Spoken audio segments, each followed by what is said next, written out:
नमस्कार दोस्तों, आपका स्वागत है हमारे YouTube चैनल में।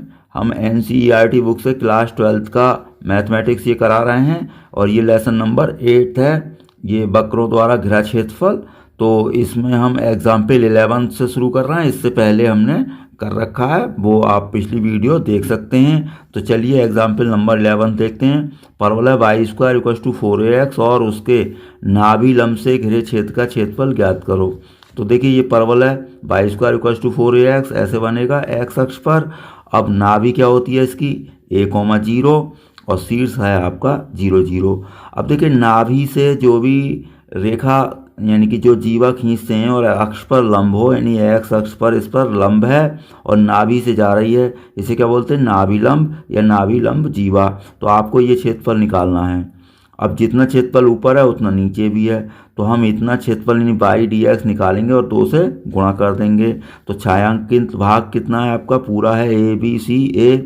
तो इसके लिए क्या करेंगे आप, 2 से गुणा करेंगे, यानी कि इतना क्षेत्रफल ही निकाल सकते हैं हम। तो y/dx, तो y/dx को हमने 2 से गुणा कर दी और y का मान हमारा जो परवलय से है वो आ जाएगा, y² है ये, तो y = √4ax हो जाएगा। यहाँ पर रख दिया हमने, 2 आ जाएगा 4 का और ये स्क्वायर रूट है, स्क्वायर रूट x का आपने इंटीग्रेशन कर दिया क्योंकि हाफ पावर है, तो पावर +1 अपॉन करेंगे ही। तो ये यहाँ पर आ जाएगा आपका 3/2/3/2। ये उल्टा हो जाएगा, 2 4 8/3 हो जाएगा। अब अपर लिमिट रखते हैं हम, तो a⁻³ माइनस 0 लोअर लिमिट रख दी। तो ये आपका फाइनल आंसर हो गया, क्योंकि वर्गमूल a का मतलब क्या है, a⁻½ और ये a⁻3/2, तो हाफ और 3/2 दोनों प्लस हो जाएंगी, a² बचेगा। तो ये आपका आंसर आ गया। अब आते हैं एग्जाम्पल नंबर 12। रेखा y = 3x + 2 x अक्ष एवं कोटियों x = -1 एवं x = 1 से घिरे क्षेत्र का क्षेत्रफल ज्ञात करो। तो देखिए रेखा है y = 3x + 2। इसके लिए रेखा का चित्र बनाने के लिए 2 बिंदु चाहिए और सबसे सिंपल 2 बिंदु इस तरीके से निकाले करें आप। x0 रख दें एक बार y0। x0 रखेंगे तो y2, तो 0,2 हो गया एक बिंदु। अब y0 रखेंगे जब यहाँ पर, तो x की वैल्यू आएगी आपकी -2/3, तो ये -2/3 हो गया। अब 0 और ये यहाँ पर -1 है, -1 से पहले आएगा -2/3। तो देखिए इन दोनों बिंदुओं को मिला के आगे पीछे बढ़ा दिया, रेखा बन गई हमारी। अब हमारे पास ये कोटियाँ हैं, x = -1 और x = 1। तो अब ये x = 1 यानी कि x पर 1 और y अक्ष के समांतर रेखा हो तो उसे कोटि बोलते हैं। इसी तरीके से x = -1 है और y अक्ष के समांतर, तो एक कोटि ये हो गई। तो आपका रेखा और ये आपका x अक्ष और ये कोटियों के बीच में घिरे क्षेत्रफल आपके एक तो ये हो गया और एक आपका ये हो गया। तो छायांकित भाग का आपका जो क्षेत्रफल होगा ABC का क्षेत्रफल होगा और ADE का क्षेत्रफल होगा। तो देखिए ABC का जो क्षेत्रफल है वो नीचे को तो ऋणात्मक होगा, भाई नीचे को y कैसा होता है माइनस, तो आपको y का माइनस लिखना पड़ेगा, यानी -y/dx और लिमिट -1 से -2/3 चलेगी, -1 से -2/3 प्लस। अब इसके लिए क्या होगी लिमिट 0 से 1 और ये तो ऊपर है प्लस है, तो प्लस का ही रहेगा y/dx और -2/3 से 1। या फिर इसे ऐसा कर सकते हैं, अगर आप y/dx ही लिखेंगे तो इस पर मॉडुलस लगाना पड़ेगा। भाई आपको -1 से -2/3 ही लिखना है और यहाँ पर y लिखना है, तो यहाँ पर मॉडुलस लगा देंगे क्योंकि ये क्षेत्रफल निगेटिव निकलने वाला है। तो या तो माइनस का y ले लें या फिर क्षेत्रफल के पास ये मॉडुलस लगा दें तो निगेटिव का पॉजिटिव हो जाएगा। तो चलिए हम आगे रखते हैं इन्हें। तो ये है आपका, मैंने दोबारा उतार लिया है ये। अब y की वैल्यू रख दी दोनों जगह, इनका इंटीग्रेशन कर देंगे, माइनस तो बाहर रहेगा ही। तो 3x² 2x, इसका भी वही हो गया। अब पहले क्या रखेंगे आप, अपर लिमिट, तो 3/2 अपना है। अब x की जगह 2/3 रखेंगे, -2/3, तो इसका वर्ग हो जाएगा 4/9 हो जाएगा। तो ये हमने यहाँ पर आपका 4/9 कर दिया, -4/3। तो देखिए -4/3 कैसे हुआ, ये यहाँ पर 2 प्लस का है और ये माइनस की लिमिट रखेंगे, तो 2 2 ज़ा 4, -4/3। अब माइनस लोअर लिमिट रखनी है आपको, तो 1 रखेंगे, तो ये 3/2 रह गया, -1 का स्क्वायर तो +1 हो गया। अब -1 यहाँ रखेंगे तो ये -2 हो जाएगा।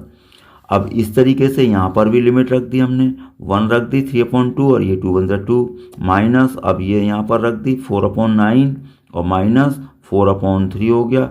अब ये कैंसिल कर दिया हमने, 3 3 9 और 2 2 4, ये भी हमने कैंसिल कर दिया, 2 2 4 3 3 9, तो ये बचा 2/3 और -4/3 माइनस ये 2 2 4 3 -4 -1/2 बचा, प्लस 2 2 4 और ये 3 7/2, अब ये 2/3 -4/3।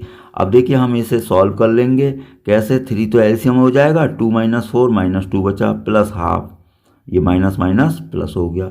अब प्लस 7/2, अब देखिए ये 2 -4 -2 बचेगा, फिर तो माइनस बाहर है ये वाला, तो प्लस के 2/3 हो गया। अब देखिए इनमें हम एलसीएम ले लें 6, तो ये आ जाएगा। अब ये इधर भी 6 एलसीएम ले लिया, ये माइनस आएगा आपका, देखो कितना, -1/6, तो इसकी वजह से माइनस से प्लस हो जाएगा, और ये 25/6, तो 26/6, 2 से कैंसिल कर दें, 2 3 6 और 2 13, तो ये आ जाएगा आपका आंसर। एग्जाम्पल नंबर 13, तो एग्जाम्पल 13 में है x = 0 एवं x = 2π के मध्य वक्र y = cos x से घिरे क्षेत्र का क्षेत्रफल। तो देखिए cos x का हमें ग्राफ बनाना है। अब x 0 तो आपका ये होता ही है, तो अब x 0 का मतलब y अक्ष। अब यहाँ से cos 0 क्या होता है 1 और cos 90 होता है 0। cos π की वैल्यू क्या होती है -1, तो इधर को आएगा ये -1, और cos 3π/2 कितना होगा 0, cos 2π +1, तो ये इस तरीके से आपका ग्राफ बनेगा।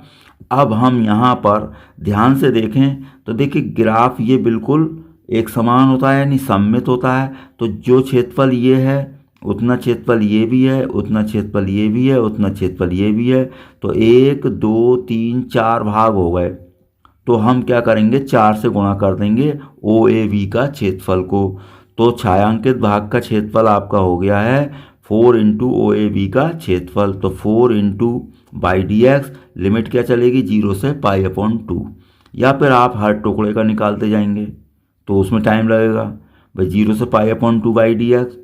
अब ये इधर को आएगा तो -dx हो जाएगा भाई, π/2 से 3π/2, तो dx, और फिर माइनस का लेंगे यहाँ पर, और ये 3π/2 से 2π, तो ये आपके इस तरीके से 3 टुकड़े कर सकते हैं भाई, 0 से π/2 वाला, और ये 3π/2 से कितना आपका 3π/2 इस तरीके से, प्लस अब 3π/2 से आपका चलेगा 2π तक ये, और ये सब dx, और ये यहाँ पर dx, लेकिन ये नेगेटिव है तो -dx। तो इस तरीके से कर लें, या फिर 4 भाग हैं तो 4 से गुणा कर लें। y का मान cos x है ही, ये cos का समाकलन आपका हो गया sin x, 0 से π/2। अब अपर लिमिट लोअर लिमिट रखेंगे, sin π/2 माइनस sin 0, तो sin π/2 1 हो गया, 4 वर्ग इकाई आपका आंसर हो गया। तो ये 13 था। एग्जाम्पल नंबर 14, सिद्ध कीजिए कि वक्र y² = 4ax एवं x = 4y और रेखाएं हैं x0 x4 y4 एवं y = 0 से घिरे वर्ग के क्षेत्रफल को 3 बराबर भागों में विभाजित करते हैं। यानी कि ये जो वक्र हैं रेखाओं इनके द्वारा घिरे क्षेत्र को 3 बराबर भागों में विभाजित करते हैं। तो हमने दोनों वक्र लिख लिए, हमें दिख रहे हैं दोनों स्टैंडर्ड पैराबोला हैं, यानी कि परवल है। y² = 4x कैसे x अक्ष पर बनेगा, और x = 4y ये ऐसे बनेगा, ऊपर को बनेगा। अब देखिए दोनों के बीच में क्षेत्रफल घिर गया। अब ये आपकी रेखा कौन सी है x = 0, और ये रेखा कौन सी है y = 0। अब जैसे यहाँ पर 4 होता तो ये आपकी रेखा हो जाती है x = 4, और ये रेखा होगी आपकी y = 4। तो देखिए ये आपका वर्ग बन रहा है एक तरह से, ध्यान से देखें तो इस वर्ग की ये भुजा कितनी है 4, और ये भी 4 है, तो 4 चौक 16 हुआ क्षेत्रफल। अब हमें सिद्ध ये करना है कि इस जो वक्रों द्वारा घिरा क्षेत्रफल है, एक तो ये भाग हो गया और एक ये हो गया, एक ये हो गया, 3 भाग हो गए। तो तीनों बराबर होने चाहिए, यानी कि 16 है पूरा क्षेत्रफल वर्ग का, तो 16/3 16/3 16/3 होना चाहिए। तो चलिए हम पहले इन दोनों समीकरणों को हल कर लें, क्योंकि ये पॉइंट निकालना होता है।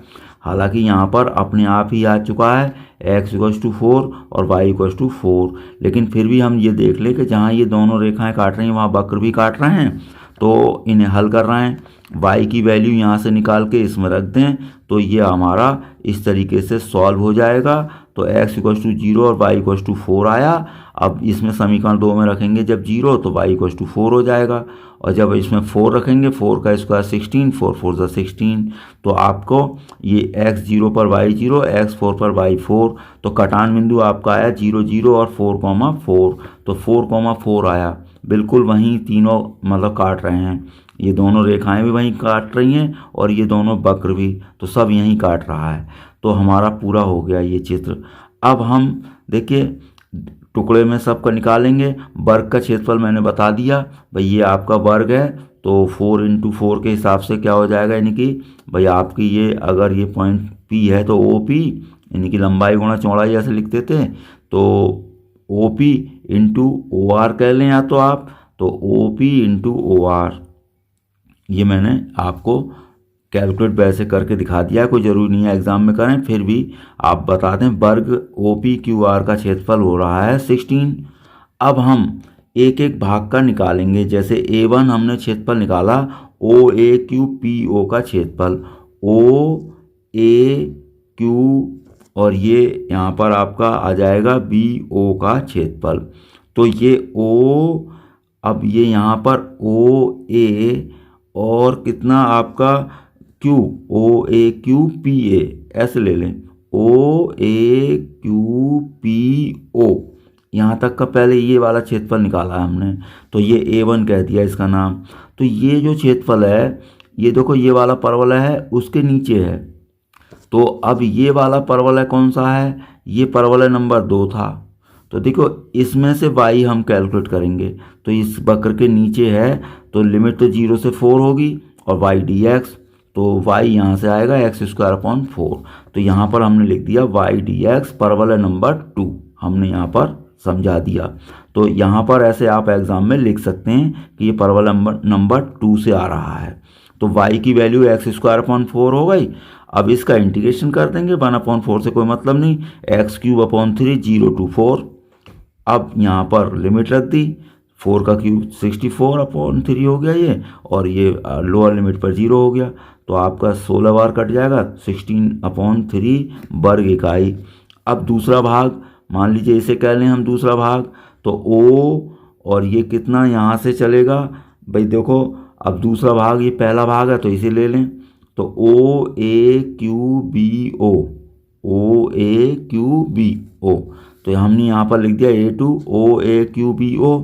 अब देखिए OAQBO कैसे निकलेगा, दो वक्रों के बीच में है ये भाई, इस वक्र के क्षेत्रफल यहाँ तक आएगा और इस वक्र का क्षेत्रफल ये है ही, तो बड़ा वाला क्षेत्रफल ये होगा, और ये परवलय नंबर कौन सा है, 1 है। तो परवलय नंबर 1 से घिरे क्षेत्रफल में से परवलय नंबर 2 का क्षेत्रफल काट देंगे, तो यहाँ पर लिख दिया हमने 0 to 4 y dx परवलय नंबर 1 माइनस y dx परवलय नंबर 2। अब ये यहाँ पर परवलय नंबर 1 से y का मान लाएंगे और यहाँ पर परवलय नंबर 2 से, तो परवलय नंबर 1 से क्या आएगा y, वर्गमूल 4x हो जाएगा, और ये क्या हो जाएगा x²/4। तो यहाँ पर हमने दोनों मान रख दिए, 4 का तो √2 हो गया। अब आगे हम देखिए करते हैं, 2 √x माइनस x²/4, इसका हमने इंटीग्रेशन कर दिया, पावर +1 पावर +1, तो 2 2 ज़ा 4/3 हो जाएगा, और ये x³ आता, तो 3 आता, तो 4 पहले से ही है, तो 3 4 ज़ा 12 हो गया। अब अपर लिमिट रखें हम, 4 की पावर 3/2 और ये 2 2 ज़ा 4/3 हो जाएगा, माइनस 4 का क्यूब 12, और 0 पर दोनों 0 हो जाएंगे। तो देखिए 4/3, 4 को क्या लिख देंगे हम, 2 का स्क्वायर। अब 2 का स्क्वायर है, अब ये तो 4 का क्यूब 64 हो गया। अब देखिए होल पावर की गुणा होगी तो 2 से 2 कैंसिल हो जाएगा, तो 2 की पावर 8 बचेगी, तो 2 की पावर 3 बचेगी, सॉरी। तो 2 की पावर 3 का मान क्या होगा, 8 होगा आपका, तो 8 आ जाएगा। और ये 64/12 है, इसे हम कैंसिल कर सकते हैं। 4 3 जा 12 और 16 टाइम, तो 4 8 जा 32/3 हो गया, -16/3 हो गया। तो इसे माइनस कर दिया तो 16/3 वर्ग इकाई ये भी आ गया। अब A3 निकालना है हम। OBQRO का क्षेत्रफल कैसे, भाई ये था हमारा तीसरा भाग, तो OBQRO।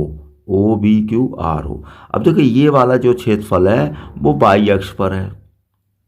अब बाई अक्ष पर है और परवलय नंबर 1 के नीचे है ये इधर को, तो हम यहाँ पर बाई अक्ष के परिधि वाला फॉर्मूला लगा देंगे, x dy, लिमिट तो 0 से आपकी 4 चलेगी ही, और ये x dy में x कहाँ से लाएंगे, परवलय नंबर 1 से। तो ये यहाँ पर हमने ऐसा ही किया है, x dy परवलय नंबर 1 के नीचे क्षेत्रफल है। आप समझ गए होंगे। देखिए ये है आपका क्षेत्र और एक आपका ये है, तो देखिए ये वाला क्षेत्रफल निकालना है मुझे। तो ये परवलय नंबर 1 के नीचे घिरा हुआ है और बाई अक्ष पर है, तो बाई अक्ष पर क्षेत्रफल क्या निकालते हैं, x dy। तो ये x dy कर दिया। अब x का मान आप रखेंगे परवलय नंबर 1 से, y² आ जाएगा। इसका आपका इंटीग्रेशन हो गया y³ 1/4, ये है ही। अब अपर लिमिट रखेंगे, 4 का क्यूब हो जाएगा, माइनस इस पर 0 हो जाएगा, तो ये 64 और ये आपका 16/3। तो क्या स्पष्ट हुआ, तीनों क्षेत्रफल अब हमारे बराबर आ गए, यही हमें सिद्ध करना था। तो चलिए एग्जाम्पल नंबर 15 लेते हैं। तो देखिए ये है क्षेत्र x, y और सच दैट y है 0 से ग्रेटर इक्वल और इससे लेस इक्वल x² + 1 से, और y ग्रेटर इक्वल 0 और लेस इक्वल x + 1, और x ग्रेटर इक्वल 0 और लेस इक्वल 2। तो देखिए 1 2 3 वक्र हो रहे हैं यहाँ पर। तो y एक तो ये है, y आपका लेस इक्वल x² + 1, 1 को इधर लिख लें तो x² ग्रेटर इक्वल y - 1 हो जाएगा। अब एक ये है आपका वक्र y लेस इक्वल x + 1, तो ये हम ये इनइक्वल वाले ये साइन हम हटा देते हैं। आपको यहाँ पर इस तरीके से वक्र लिखने हैं, यानी बराबर का चिन्ह लिख लेना है। तो x² = कितना हो जाएगा, y - 1 और y = x + 1। अब ये x = 2 हो जाएगी रेखा, और एक x = 0 भी हो जाएगी, वो तो बाई अक्ष होती ही है। तो हम यहाँ पर वक्र बनाएंगे, लेकिन ये जो परवलय है आपका, इसके शीर्ष हैं 0, 1। भाई आपका परवलय ऐसे होता है x² = 4ay, लेकिन हम पूरा परवलय लिखें तो इस तरीके से होता है 4a और y - y1, क्योंकि ये 0 0 होते हैं शीर्ष, इसलिए हम यहाँ पर ऐसे ही लिखते हैं। लेकिन अगर शीर्ष 0 0 ना हो तो पूरा परवलय का समीकरण ये हुआ, x - x1 का होल स्क्वायर, y - y1। तो देखिए इसका शीर्ष क्या होगा, x1 और y1। तो यहाँ पर आपका x के माइनस में तो कुछ है नहीं, तो वो तो 0 ही रहा शीर्ष। अब इसका 1 है तो ये हो गया 1, तो शीर्ष हो गया हमारा 0, 1। बाकी इन दोनों को हमें हल करना भी होता है, दोनों वक्रों को। तो हम 1 और 2 को हल कर रहे हैं। y की वैल्यू निकाल करके इसमें रख दें, या यहाँ से निकाल करके इसमें रख दें। तो चलिए हमने दोनों के y बराबर कर दिए हैं। तो y = कितना है यहाँ पर, x² + 1, और y = कितना है, x + 1। तो दोनों को हमने बराबर कर दिया।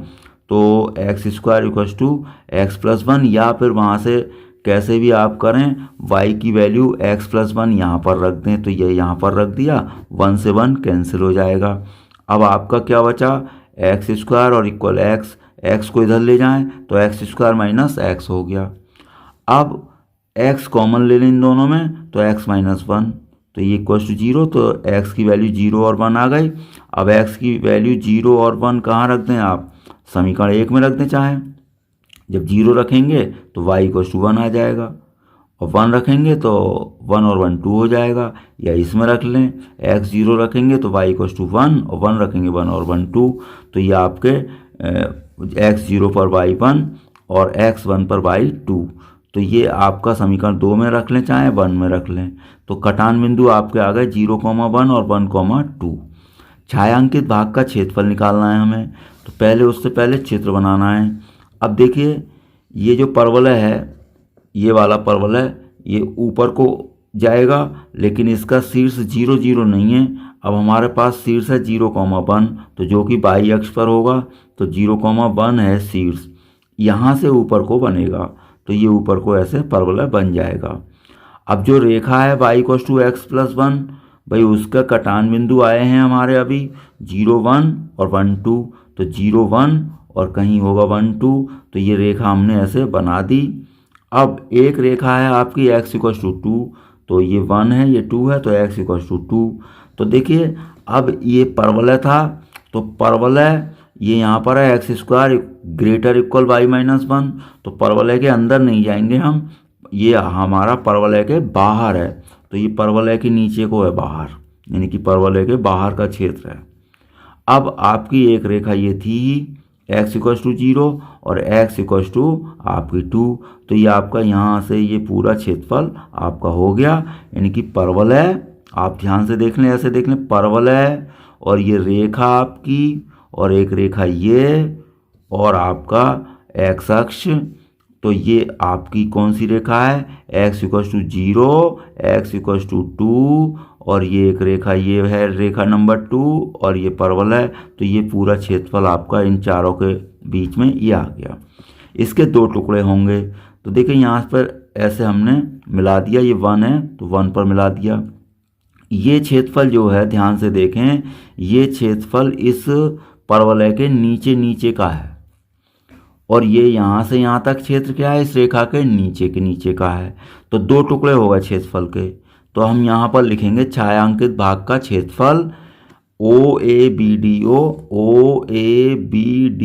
का क्षेत्रफल प्लस BCED का क्षेत्रफल, तो VCED का क्षेत्रफल। अब देखिए OABDO के लिए आपकी लिमिट कितनी आएगी, 0 से 1 और y dx, तो 0 से 1 y dx, लेकिन y कहाँ से आएगा, ये वक्र नंबर क्या है आपका 1 है, तो वक्र नंबर 1 से आएगा, प्लस BCED, तो BCED इस रेखा के नीचे है, यानी कि वक्र नंबर क्या है आपका 2 है, यानी कि रेखा नंबर है 2, तो ये इसका y dx रेखा 2, तो लिमिट कितनी आएगी आपकी, यहाँ से 1 से 2 तक आएगी इसकी लिमिट। भाई ये जो क्षेत्रफल है इसकी लिमिट कितनी आएगी, 1 से 2, तो 1 से 2 हो गया। अब ये वक्र का मान रख देंगे y का, तो वक्र 1 से आएगा y² y का मान क्या x² + 1, तो यहाँ रख दिया, और ये y dx वक्र 2 से आएगा x + 1, बस ये रखने हैं। बाकी इसका इंटीग्रेशन हो गया x³ और प्लस 1 का क्या होगा x, और इसका x² और 1 का x, लिमिट रख दी 1 से 2 और ये 0 से 1। अब अपर लिमिट रखेंगे 1/3 हो जाएगा, 1 हो जाएगा, 0 पर 0 हो गया, प्लस ऐसे इसमें रखेंगे 2 का स्क्वायर 4/2 प्लस 2 माइनस, अब 1 रखेंगे 1/2 और प्लस 1, तो ये आपका आ गया 4/3। अब ये 2 2 सा 4, 2 और 2 4 हो गया, और माइनस 3/2, इनका एलसीएम ले लिया 6, तो आपका ये आ जाएगा 23/6 वर्ग इकाई। तो ये आपके सभी एग्जाम्पल हो गए। अब इसके बाद हम कराएंगे आपको विविध अभ्यास। आपका वीडियो देखने के लिए बहुत बहुत धन्यवाद।